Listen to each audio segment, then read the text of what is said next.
I tried sculpting for the first time this week. That was awesome. It was just the best. I've been using ZBrush. My friend taught me how to use ZBrush, and I've just been exploring all kinds of ideas that I've had. And I've just been in this like just this really happy mood. I don't know what it is. I don't know. It could be medicine. I don't know what it is, but um, I'm just really happy with the results, and I feel like I've accessed a part that I otherwise would never have. If you guys want to see some stuff that I sculpt, I'm sure you guys caught my streams, but I can show you my sculpts real quick. So, light box. It's really quick to grasp if you just try to use it every day. So Queen is one that I really liked. I enjoyed sculpting her because I sculpted two ogres before her, and I just wanted to try the beautiful look. But then I also had a little bit of ogre left over, so she's like this old snob. And I was telling my friend how I imagine this is what Sirius Black's mom looks like. She's got that crooked nose, and yeah, so you can tell she used to be beautiful in her day. But really, all the principles that involved in painting a face, exactly the same in sculpting a face. You have to start large, imagine the core geometries, and then work large to small with your sculpting. Keep details for later, but keep in mind areas that we're going to have detail. Like for instance, her eye, like her really her brow bone and the fat in her eyebrow and the way it kind of turns into over time it turned into a wrinkle and how it sagged down. So that was something I had to keep in mind early on. And then the more I did them, I guess the more detail I started bringing in. What happened? Okay. Well, I'm still new to ZBrush, so I've just been closing it and opening it again whenever I have an issue. um, but let's try this again. This is the wizard I made last night. Desktop. Desktop. And I tried some detail with him. Um, but yeah, it was really fun sculpting him. And just like this detail, like I'm not happy with the detail of his eye bags at all. I probably should have omitted those, but just the way that his eyes sagged and then him lifting his eyebrows has caused the wrinkles to move upward. The structure, the way you work large to small with hair, exactly the same thing. You're trying large, broad strokes, and it's exactly the same way it feels when you sculpt digitally. I mean, traditionally with clay. You just take away large pieces that you have an intention for. So, like unlike two-dimensional where you can really paint over all your mistakes and start again, you can do the exact same thing here. But really, it's when you select a section that's going to be an elevated section, when you select a section that's going to be an elevation or it's going to be lifted or a bump or some kind of geometry or something like that, cheekbones, brow bones, you have to have an intention for it. You can't just throw out blobs anywhere like you would painterly in a painting. That's the biggest thing, is that there is, you think before you sculpt is definitely a must here. Where in art, two-dimensional art, you can, just keep throwing down brush strokes. If it reads, add it, bring it and form it into something. If it doesn't read, paint over it and get rid of it. Or leave it, it would still add something. But you can't have a random little blob just over here doing nothing. Like, you can't just have that. You have to have an intention for it. It's either a bruise or you can't do that. That's really the biggest thing that I learned, is that I think I'm going to be transferring this extra thinking that I'm adding to all my brush strokes back over into two-dimensional. And this sculpting has definitely proved useful in observing the way I think and observing the way I draw. And when I start drawing noses again two-dimensionally, I'm going to be assuming the third dimension anyway. So what I always say to my students is, imagine you're a sculptor. You imagine you've always been a sculptor. Imagine you've learned everything through sculptures, but you ran out of clay, and all you have left is a paper and a pencil. And that's the only way you have to make something happen. So you have to pretend like the third dimension is there. You have to invent your own lighting. You have to render the lighting. You have to make the shadows, where here nature or ZBrush just forms the shadows for us. We are missing an extra dimension when we're working two-dimensionally. And we have to do all the extra work of rendering. So which one is harder now that I've tried modeling? Two-dimensional is without a doubt, undisputedly, the hardest art form, I think. Visual art form. It's unbelievable how much detail you have to mediate in order to execute something as detailed as you would digitally. I mean, three-dimensionally, sorry. So it is harder. Two-dimensional is harder. And I think sculpting will make it easier, because you don't have to do form studies 2D, trying to force a three-dimensional projection of rotated objects in your mind, constantly going back and forth. I have to do a form study to get better at my 3D. Sculpt that form in 3D and see how it might help you. Because getting back that third dimension is going to open up this spot in your brain that's going to automatically imagine yourself rotating it the way I rotate it like this. You're going to automatically imagine the shape rotating in your brain exactly as you see it here. And lately I've just had this more vivid memory of how objects rotate ever since I started sculpting, which was like 3 days ago. So please try sculpting when you can. It is really good for you. I've told you guys many times the things that changed my art as I did them. So I told you that as soon as I started doing form studies, my art changed completely. And I'm telling you now, my art is changing completely. I can feel it changing, the way I think about my brush strokes, the way I paint over during my classes. It's all changing because of the way I'm thinking now, because of 3D modeling.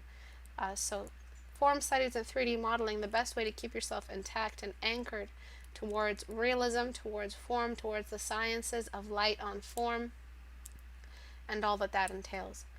So please give it a shot.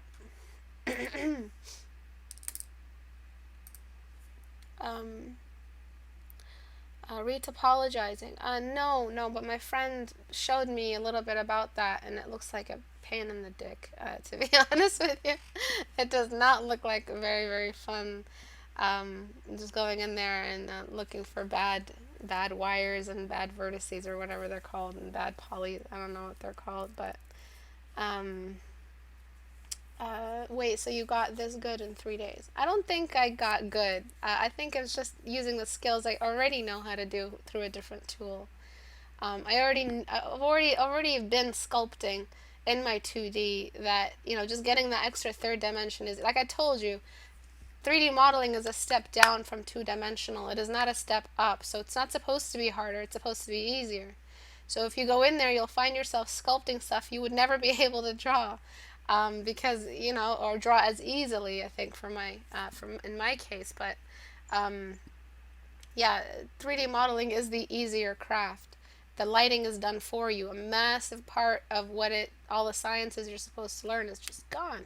What's left is anatomy and composition and just symmetry, but you already have that already. You have an automatic tool that gives you symmetry. Just remembering how bone structure works. Again, that's anatomy. Really, there's nothing left other than anatomy that you have to remember when you're sculpting. To be honest with you, to boil it down to one core fundamental that you're still supposed to know going into three-dimensional, it's just anatomy. So whatever anatomy knowledge I have is preserved, obviously. But yeah. 3D modeling seems hard, Sophia, because of the interface. I think it's the learning curve, learning all the tools and what they do, learning how to deal with that fucking rotate. I hate ZBrush's rotate. I will always hate it. It's so weird. It works on this warped axis. I don't even know what it is. It doesn't do exactly what you're supposed to do, but you learn past it. You deal with it. You just gotta give your brain a chance. A lot of you think that, you see ZBrush, you see Maya, and you see the interface, and you're just like, holy shit, that looks so scary. So many buttons. Am I expected to press all of those? And is this like Star Trek dashboard or something? I don't even know what that is. Like Andromeda dashboard? I don't know. But you're not supposed to press every single button. And there's only so many buttons you have to use. Like for me, there's like the rotating tool and a couple of other tools and a couple of other layer like modes just to be able to bring in an eyeball, and that's all I had to learn. Everything else was just sculpting and heavy time and downtime. But I think you guys should try it. It's not as scary, especially ZBrush. It's really simple. Comparing it to Maya, it's really simple. You get to do the sculpting you want to do, and you don't have to worry about all that other technical stuff which comes with Maya. For those who just don't feel like giving a damn about modeling, you still have Portrait Studio available to you. Basically, it's just being able to rotate. Just seeing an object rotate in front of you is the point here. That's all you need to do. Just make sure that you can rotate this in front of you. Alright, that's all I want you guys to get a hold of. Of course, being able to bring a model to life and appreciating the detail and the time involved in sculpting something, that's also really important. But if you just don't feel like learning how to model online either, on the computer, just grab yourself some Sculpey or some clay from your art store and try sculpting that way. There are so many tools for it. Just as long as you're holding the three-dimensional version of what you intend to draw, it's going to introduce a world of good for your art. And and you're going to think about the geometries a lot more. They're going to be hosted a lot more clearly in your mind. But my process video is going to be available along with my description of my process and how I decided certain things. All of that is going to be available on Patreon. So I don't upload all my, like when I do private or just drawing personally on my stream, I usually upload those on Patreon as part of the monthly rewards. But let's get into this. This is a painting from the critique community, the Google community, and I just wanted to talk real quick about body types and age groups for this piece. So what we're looking at here is fully developed breast, fully developed muscles, telling me that she's between her age 25 and 30 or age 25 and 35. Her face is telling me she's between age 16 with too much makeup on to age probably like 20. So that's the problem, is that we don't have matching age groups here. And the reason why is because the head length, when we age, the size of the head, the length wise, is increased. So I'll bring the old head back, but meaning I'll erase away anything that I warped outside. Like if I do this, I can just erase it away. But what was supposed to happen is that the length of her nose droops as well as the size of her head lengthwise. So our head doesn't just keep growing. I'm sorry, I'm losing my voice, but our head doesn't just keep growing widthwise. It does continue to grow lengthwise around our eyes. Alright, so it might be a little too much, but I could still edit it. So I go to the before, paste the change, and then just erase away any of that extra damage I did. So it is just a little too much, so what I'm going to do is just edit the face down. Alright, so select, and I'll show you real quick what I mean by the head. So when I raise the head just a little bit, and then I shrink it down, now it's going to be at the appropriate length. And I'm just looking at my navigator to make sure everything is the right size. So the head was big, and when we have a big head, we have a small body. We're basically drawing an 8-year-old body at that point, or like anything prepubescent.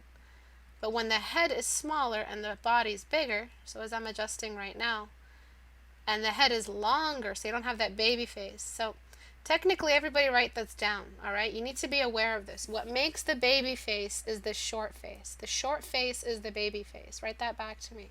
So when we're thinking of anime, anime is the epitome of cuteness and cartooning, I guess. We can call it that. Just as a placeholder title, I've seen cuter drawings than anime, but it's popular because it's very cute. And that's because it's always working with that small body, big head, chibi, even though it's not a chibi kind of anatomy. And when they're drawing masculine faces, it's always a female leaning, long body, big head, big body, small head, but still very handsome. But we're still thinking about the baby face when we're thinking about the female. Any cute female anime characters you know about, look for, you're going to find baby anatomy there. Sorry, I have to keep this orange juice nearby or else I'll get a really bad cold. So before, you have this whole baby head. Do you see that big forehead? And then now we kind of matured her face by lengthening it and then shrinking it. So her head was very big for her body. And we kind of just shrunk it back. That wasn't that big, but we kind of just shrunk it back down. And we would distribute. I would shrink the head even more because if I zoom out, her head still feels a little bit big. Actually, I'm going to leave that. I'm going to adjust the body. When we're talking about such a closed canvas like this, right now your canvas is square, but we're dealing with a, with this length, like this length moving, like lengthwise canvas, like the body type. It's just a standing character. You need to have a longer canvas. Square canvases almost never work. They're too symmetrical. Square canvases are too symmetrical. What you need is a long canvas, either horizontally or vertically, and the reason because it encourages asymmetry. When we have asymmetry, it's a lot more fun to look at. But a square is a tile, and it's going to just behave as a tile. It's going to be very basic: negative space, negative space, negative space, negative space, and then positive space in the middle. There's very, very little space to have a non-awkward asymmetry in a square. But when you have a longer piece, you have a lot of breathing room. So if you have a little bit too much to the side, you still have a lot of space. So it's not awkward, it's not touching the edges. And you can make an object much larger than usual. But let's move into the body as well, so it feels a little masculine at the same time. So you have this bone this muscular body that I'm not sure if you're going for like temptress or warrior vampire lady. Shoulder lines are supposed to be symmetrical. They're supposed to be on the same line if she's standing upright, which she kind of is. Alright. Okay, so I'm just thinking about this line you added here, which is very, very strong definition. You're giving me her shoulder muscles, her chest muscles are all extremely defined. Also, her breasts being that large, I think there would be a larger cup size. And then we're just moving back down. You're losing a lot of form in the shadow over here for no reason at all. You could bring all that form back. But before, after. So the neck silhouette was asymmetrical, and then you had this superstructure here on her laterals, which are it's just too strong for a female body. And then you've got all this form missing over here.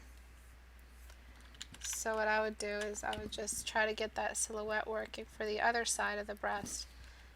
And then of course the other part of her bra.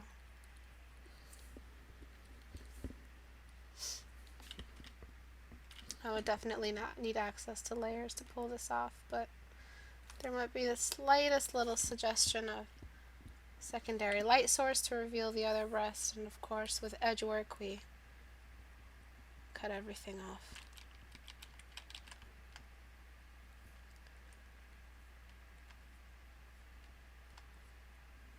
Okay. So this square canvas is inviting the eyes down here. The age group was just completely off.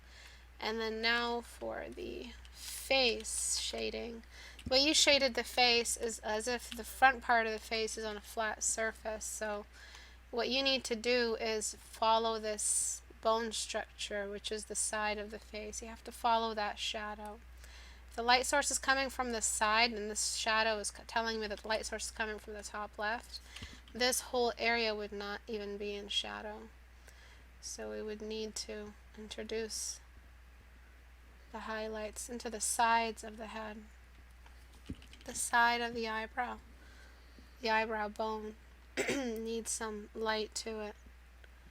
And you're learning a very glamorous kind of eye. You would, if I got rid of all of this black, you'd have very little form left.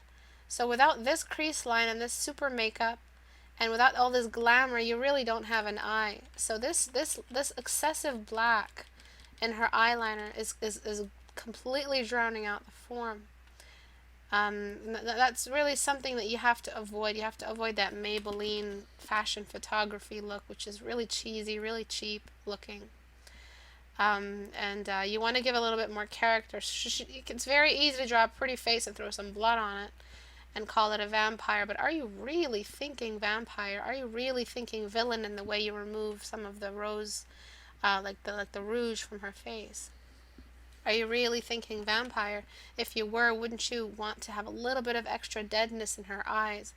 Maybe remove that feeling that she's alive, so remove some of the light in her eyes as well. Completely get rid of that specular. Maybe she doesn't have any water in her eyes.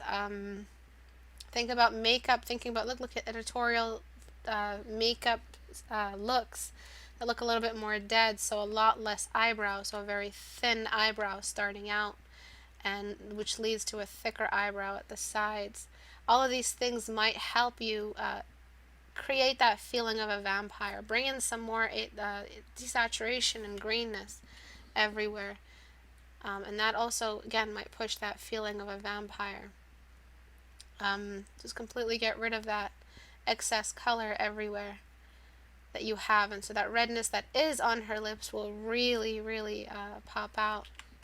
You can also look at our villain design challenge week from some months ago, and just take a look at all the signatures that are needed in order to pull off that villain look. So the lack of the eyebrow, really strong expression. All of these things might help you pull off a more believable villain, or else again it'll just look like a pretty anime girl in cosplay. Like she will look like she's cosplaying and taking a picture in front of a camera.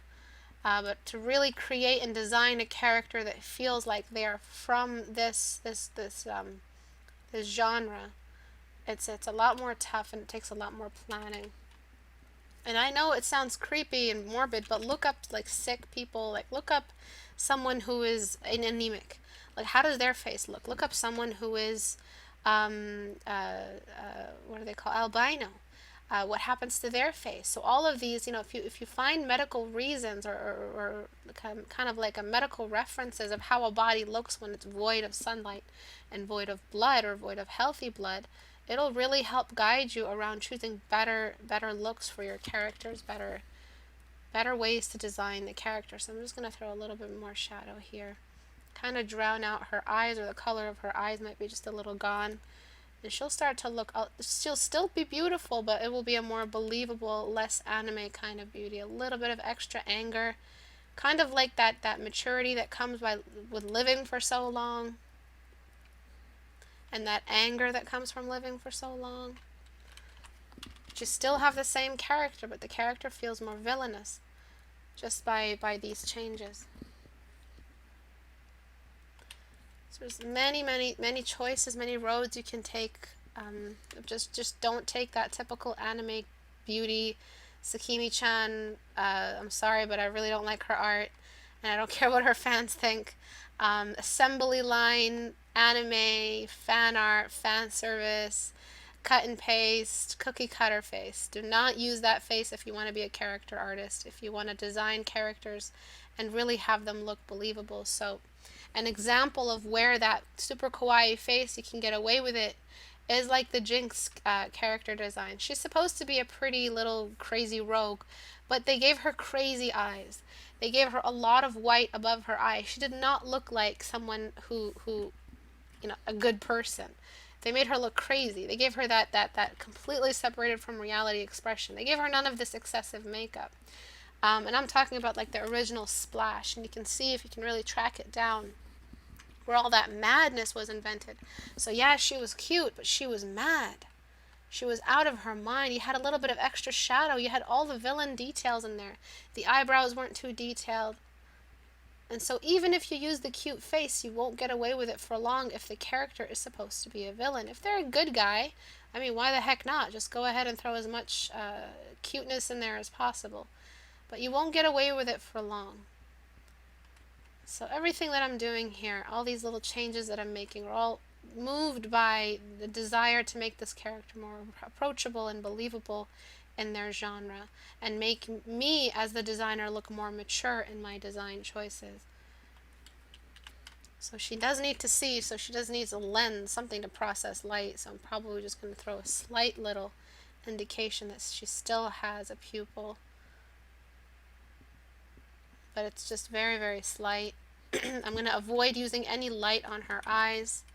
And this excessive eyeshadow you have is taking away a lot from her believability, from the realism. This is a super thick liner and a lot of lashes, and that's a lot of shadow hiding away anatomy you don't know how to draw. So I'm going to just try to get rid of it for the most part, and just bring in that recognizable Jinx crazy eye back. I'm going to try to bring some of it back. Alright. So remember, I know you want to just draw as soon as possible, make yourself known, make your gallery known, just completely design and just go into it, become an artist. But there is a training period, and that training period is humbling. And you have to have that training period. In that training period, you realize, I can't just learn one face and then just get away with it. It'll catch up with me. It'll catch up with me that all I know how to do is draw this one face. And it'll look like Hello Kitty merchandise. It'll look cookie cutter assembly line, which will look very cheap. So you have to, at one point or another, start exploring organic faces, start using references. And that's why I say, look up what an anemic person actually looks like, what happens to their face. I'm sure she's a beautiful woman, but she's got to look like she's a vampire. And this super perfect Maybelline lip, why not give it some thinness, give it some distinguished thinness. I'm going to use the pinch tool on Liquify. I'm going to make her look old, so let's see if I can pull this off. Density goes up.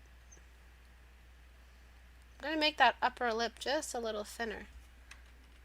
It's going to make her look just a little older instead of that perfect upper lip. Going to give her a little bit of extra distance between the nose. She has that snake look. So between her nose and her mouth, I'm going to bring in a little bit more distance. Now she really looks like she's looking at something she's hungry for. Give that smile just a little bit outside of the laugh line. The typical beauty, I'm going to give it to her just outside. So she looks like she has that madness. Alright. Might have created a little too much. Alright, so let's see what happened. Oops, wrong tool. Alright, so before, after. We gave that lip some thinness, we brought it down. In fact, I might even thin it out just a little bit more. But again, let's try to invite some more highlight above her eye, just to channel some of that madness and not hide the eye in all this eyeshadow. You don't know how to render eyes realistically. Grayscale your work and start drawing some realistic eye studies. Please don't turn them into a masterpiece and throw on some jewelry and a staff. Just for the sake of it, grayscale your canvas and just study some eyes. And then one day you'll feel inspired to draw another vampire chick. You will draw her that much more realistically because you focused that study that one day. You focused that study and just decided to draw realistically for that one moment. And then you get something that reads, something that feels very, very intimidating compared to what you had before, which was a baby head, or a very, very young girl's head on a excessive makeup, very dependent on contrast and saturation on an older woman's body. All right. Then to do with the gesture, she probably is very flirtatious. So she'd probably raise one shoulder up asymmetrically, just like that. Probably using her furs or something to stay warm. Probably cold-blooded. I don't know. Choose the artist as the designer. If you don't show this kind of maturity early on in your portfolio, no one's going to look at your art or take it seriously. And please, please, I know a lot of you are young and growing out there. Popularity does not mean skill.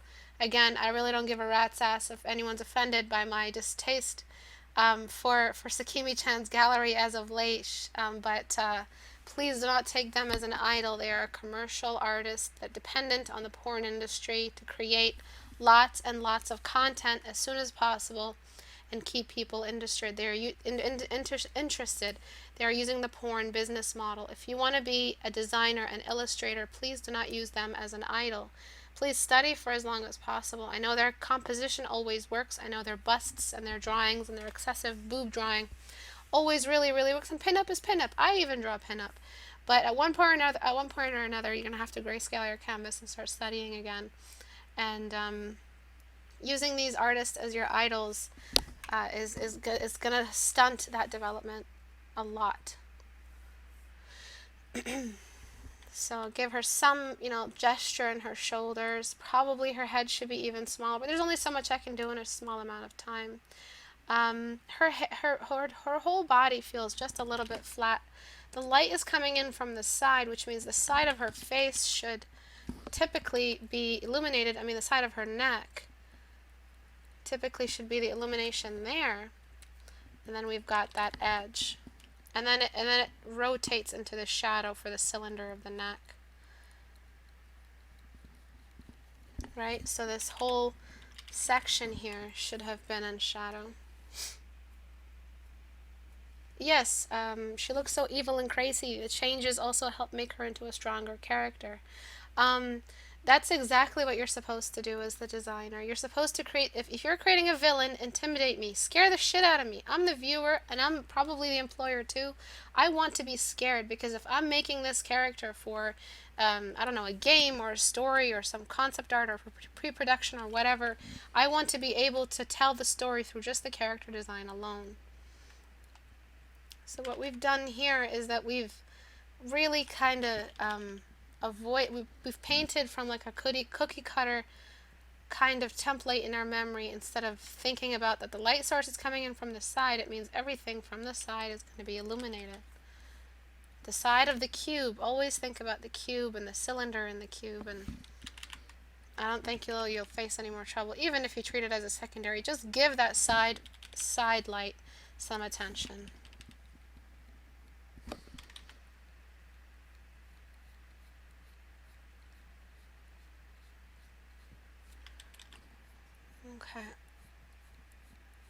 Okay.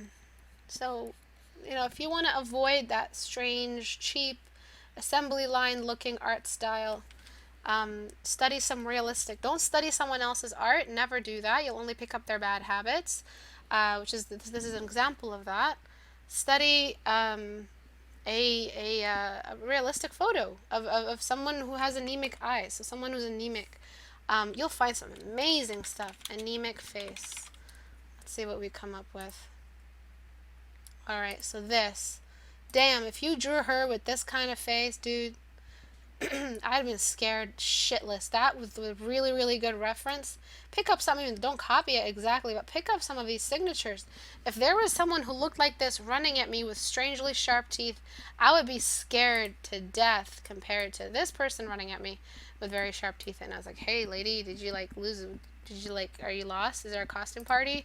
And then this lady would just make me scream bloody murder. So, there's so much stuff just by looking this up, and then look up albino face, and even again, it's the abnormal, the unusual. It will make the viewer uncomfortable, and from there you'll be able to pick up some of these signatures. So that lack of eyebrow there, the red eyes, the rouge in the odd places, the pale skin. These are all good ways, good places to pick up references. All right. So these are just some changes. I haven't changed a lot at all. The body just still needs some work. I'm just trying to focus the light source back to where it's supposed to be. But before, after. You depended on makeup and the excessive size of the breasts to carry the composition for you. You need to do some studies. Alright, so flatten that image and get that done. Alright, I was going to take a look at this piece here. This image looks, I'm not sure what the reference you used, but it feels like you used a realistic reference. This also might be yourself, so what your face, as you moved it on, transferred it to a paper. And we look at our faces the most before anything. We see our faces the most in the day.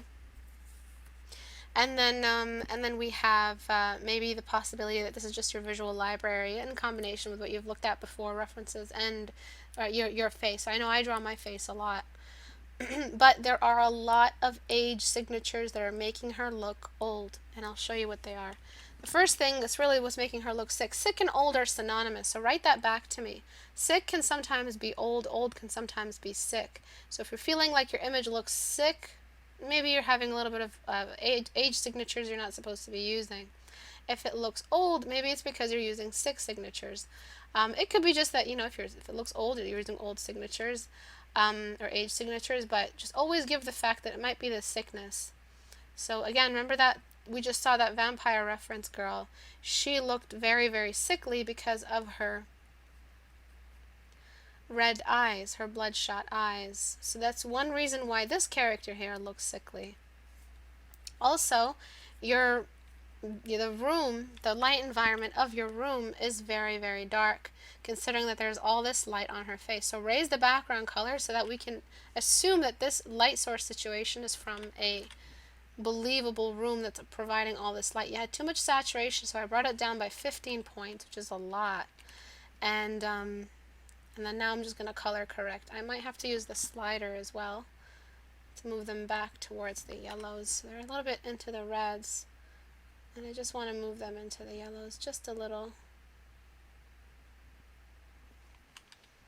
Alright, so just from these changes, she's starting to look a little younger. So you see that redness in the eyes? Those veins, over many years you just get more and more veins in your eye. And then we got rid of some of that. And she's starting to look like a younger person with that face.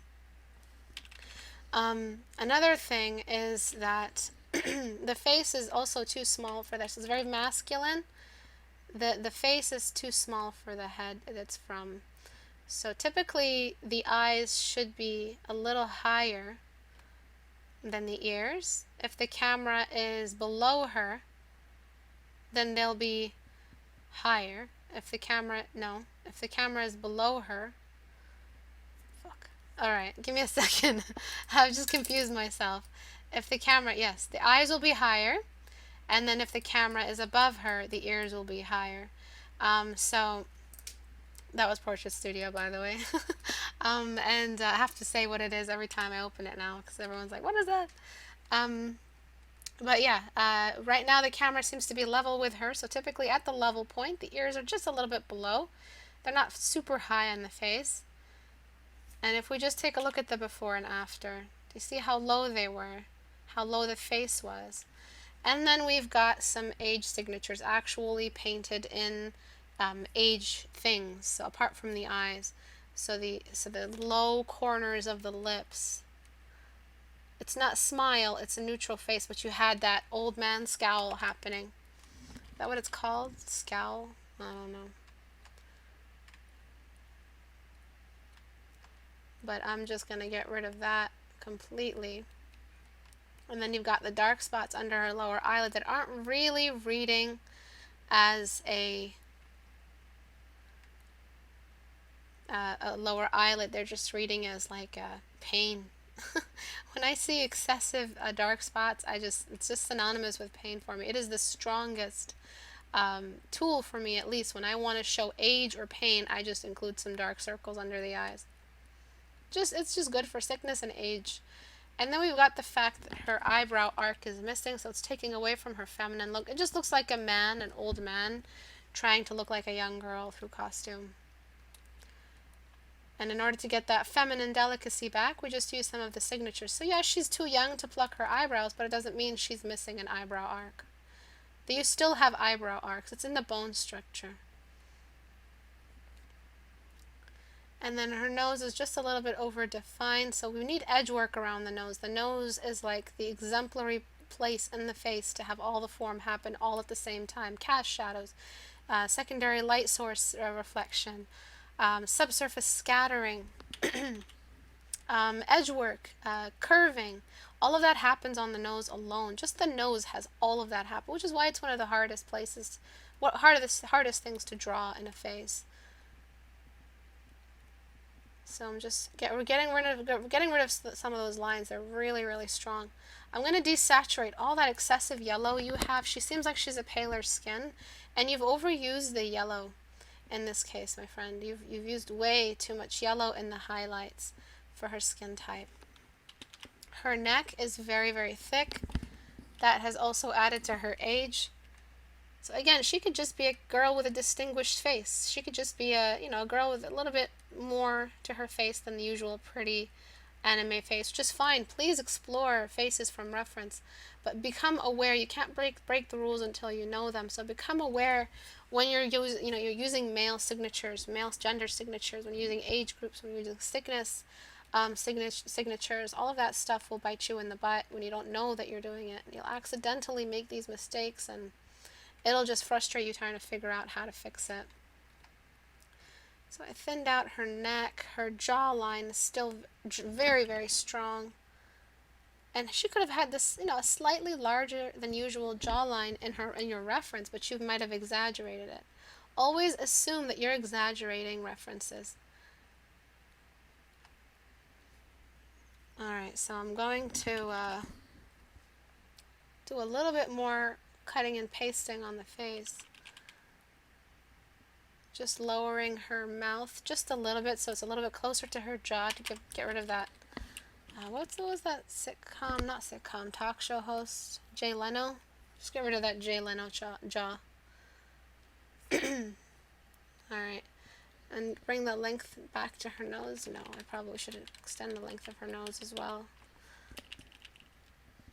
Alright, and then I need to create some distance between her eyes. Her eyes need to have distance in between them. As you know, the ogre is the inversion of the elf. And when we have the ogre, we have an added no distance basically between the eyes. And when we have a female, we have distance between the eyes. So I know it's a lot of rules I'm just throwing at you guys today, but if you follow them, you will find that you have better reads. So this feels like the realistic version of the girl you drew, a more believable version of what you drew. And I'll show you before how it looks, and you'll see how it was very hard for us to grasp what was happening on the face. There needs to be defined edge work on the edge of the face all the time. So are there any questions? I'm not looking at the comment section, but are there any questions? I'm going to bring some of this darkness back to the corners of the lips.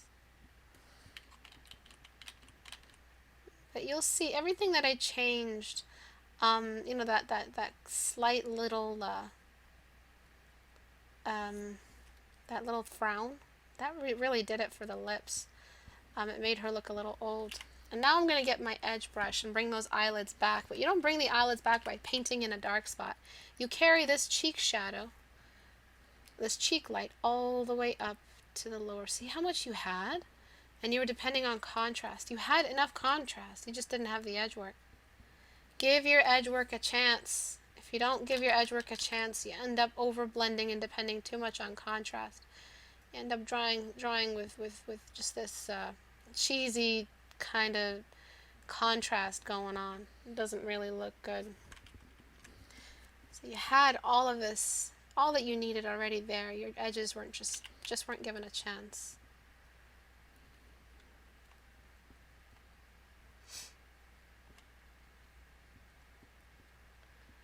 There just needs to be more edge work done around the eye. So this edge work here feels a little new compared to the rest of the face, which was pretty much unfinished. And then we have the side of the nose. So the light is coming in from the side. And we have the side of the nose here that just needs a little bit more highlight, just to suggest that it is really sticking out and catching all that. This yellow you chose was all wrong. You're choosing like pure yellows, like the actual pigment. When we choose a highlight, let's say this is our base tone, we move into the whites and slightly move into the yellows so that we have this as a result. This as the result, and whiter still. So new layer, and I'm just going to brush this in and then try to find a place for it. So I'm going to cast the shadow of the eye. You have some advice about drawing. Do you have some advice about drawing dynamic poses? Shiori, to draw dynamic poses, you'll never be able to unless you're exploring gesture lines. So you have to look at a video or two just to introduce what they are, like that CS or I thing. I have a couple of videos myself. And as long as you're just looking at them all the time and trying to summarize, don't worry about anatomy, don't worry about drawing hands, don't worry about just capture and perfect the head size as compared to the body in proportion, and be able to draw the fluid gesture so that with a couple of you're drawing stick figures basically, but in them being stick figures, we're seeing like all of this gesture happen. So if you can do that, that's a really great place to start for your gestures. So I'm using this, it's like a nearly white kind of thing. The side right here stopped at the edge of the temple, and I'm just trying to keep it painterly, similar to what you did. But yeah, that's it. And I'll show you real quick what these changes have done for this face. Alright. Before, after. So you had that old man look. The head was too small. The hair would look like it was thinning across a large forehead. The eyes were bloodshot. Those weren't lower eyelids. Those were dark circles. You had that shadow and pigmentation on either side of the nose, making the nose look bigger than it was, where the nose really was fitted, but this shadow made it look like it was a wide nose. And then you had that frown in the mouth, and you had that excessive jawline, and you had that super strong, I've been taking steroids for 3 months, tendon on the neck. It was just not working. And the corrections we made after were still pulling from the female, and what we know about the female, the distance between the eyes. The nose I didn't touch much, I created some edge work. You still have a long way to go. Your colors are all off. So please stay away from color. A lot of art schools stay away from color for the longest time. And way into your art training are you allowed to start using color. Because you need to learn how to get color out of the way so that you can form.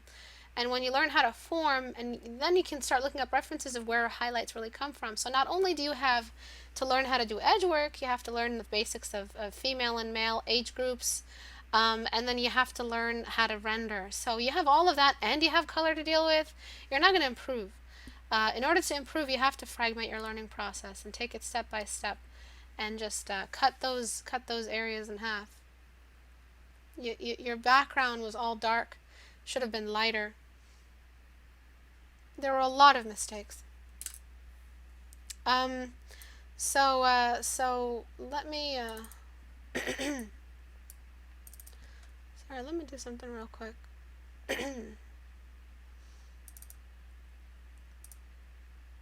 All right.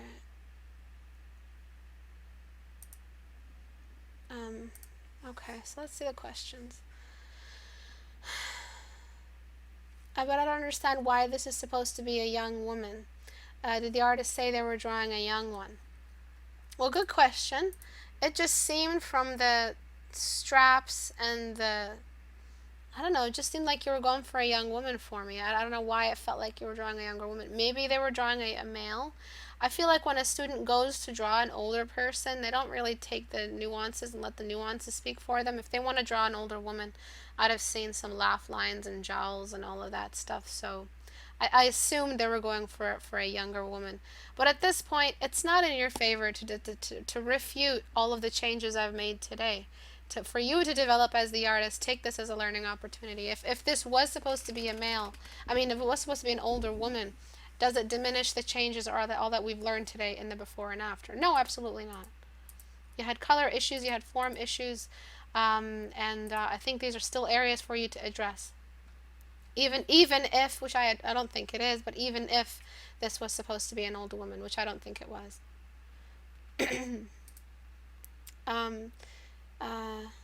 Yes, I don't take requests. If you would like to have your work critiqued, please join the critique community. The fact that you join the community means you're making an effort to have your work viewed.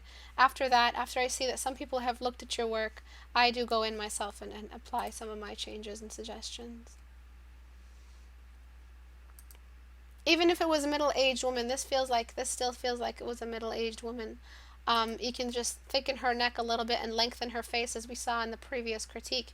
But you were still pulling from male, purely old age group, but I felt like you were going for a younger person. Just from the from what she was wearing and her hairstyle, I feel like you were working from a younger reference.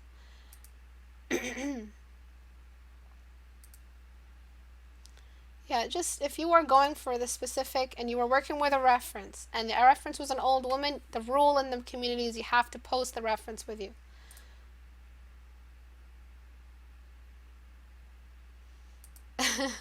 Jasper. What if one day Istebrak was critiquing a drawing and saying this is all off, and then it turns out the person in the original reference photo was just off? That day I'll put my shoe in my mouth. Do you have any advice to get better symmetry in the face? Yes, I do. It's the one that I always use. Measure. Please measure. Take like 10 minutes or 15 minutes just drawing lines, measuring where this eye is going to be here, this eye is going to be here. Measure your reference. Remember, I made a video. You're allowed to trace, not trace the actual anatomy muscle for muscle, just trace where the eyes are placed. It'll help develop your eye instead of depending on the flip. It'll help develop your eye to see better symmetry right off the bat. But if you are having symmetry issues and you're measuring, flip the canvas. That's another piece of advice, which I still use.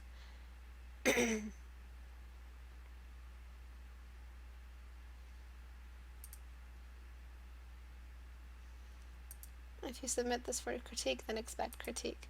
How long should a face be? It shouldn't be long. There's no rule. But if you're going to draw a body with it, just make sure that if you're drawing a short face and it's big, you're basically drawing a baby face. If you're drawing a bulky male, you should have a longer face to him but smaller compared to his body. If you're drawing an average female, give her some length to show that she's an older female, and have a developed body, of course, and the width should just pretty much be on average with every other, like it should just be the whole 8 heads length, 2 heads side by side for width. You just choose a size and then you draw the body with the 8 head rules. But if you are going for those age group differences, prepubescent bodies have a big head, underdeveloped, skinny body, and post-pubescent, older bodies, the head is much smaller.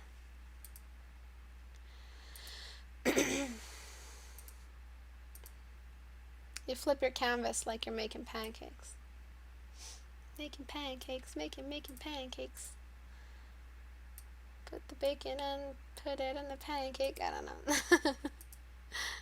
Get the bacon and put it in the, I don't know. So do I have any more questions regarding this paint over? I don't think there are any more questions. If you guys write my name, it's easier for me to find the questions because it highlights it for me.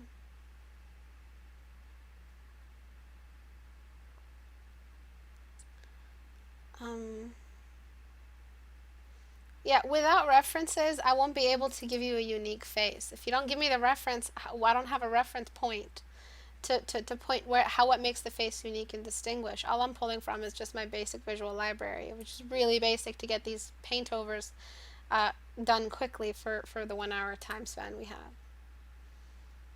Yes, sick can be old can be sick, and when we're drawing, everything is an exaggeration automatically. We have to always assume that we're doing it 10 times worse than it really looks. So we have to be very, very careful and very cautious about how our work might look in the eyes of our viewers. Can it be an illusion when I make too big lips, then the face looks shorter? Emil, if the lip is too close to the nose, then the chin will be too close to the mouth. And if you get rid of the mouth completely, you'll find that the chin, you just have no chin, like there's no teeth. You have that old person shortness where they lose all their teeth and their jaw just gets tucked right into their mouth. Yeah, so you need to make sure that you have enough space for the jaw. The jaw is a separate part from the head and it's a little extra orbit. You don't know that song? It's from Adventure Time. I'm trying so hard to come up with questions, but Ista explained everything so well, so I don't have any questions. I don't think I explained everything that well. But I think if you have a question, just post it on the community. But that's it for today. We ran out of time. I know it's like been an hour already. But if you like what you saw today, go to istebrak.com to join the community that I was talking about earlier. You just have to click on this little G plus, right click, open new tab, and this is the community. You join the community, you read the rules, and then you upload. Make sure you upload in the discussion. This Thursday, the 27th, we've been waiting a month for this, but the Creepy Creature Challenge is due this Thursday. So if you drew a creepy creature and you want it critiqued, and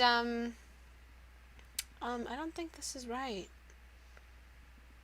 I don't think this is posted in the right area. I think I have to, oh, I'm not in the admin. But yeah, I have to replace this in a different, this is not in the right category. This is a creepy creature submission.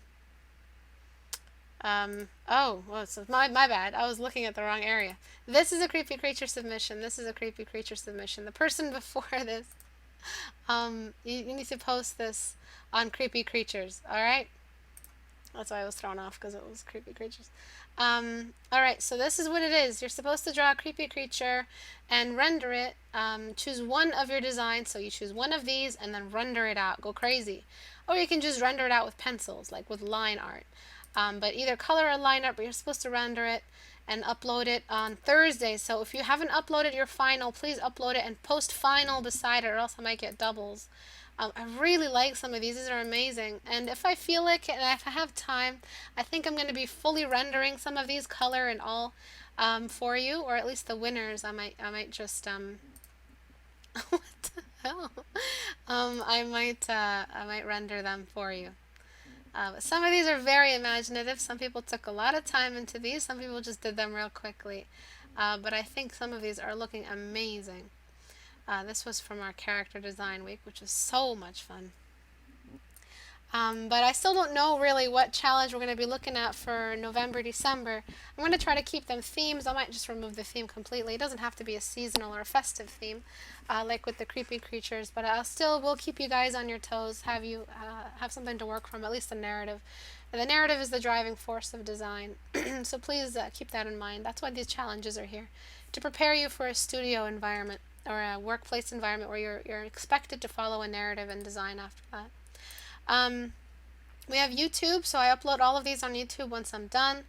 And if you're not getting notifications, just have to go on my page and check that little alarm bell beside my name.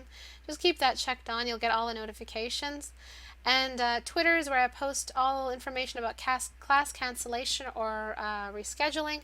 And Facebook, if I painted something of yours today and you want the copy sent back to you, you just have to go to Facebook and I'll send it for you. Yes, that was a flaming butt creature. Yes, it was. No, it doesn't have to be digital puffling. It can be traditional pencil art, but you have to give it some effort. Digital can look very messy, and traditional can look very messy. Wait, I have a question. Should that spaghetti strap be less diagonal? No, it just depends on the fashion. If the fashion is that way, I'm not sure. If it's straight down, then it's just that kind of. And I've seen some that go in like that. Yeah. But yeah, please read the rules before posting on the community. There are rules for a reason. It keeps the order, keeps everything in order. But thank you everyone for watching today. Have a great day, guys. Bye-bye.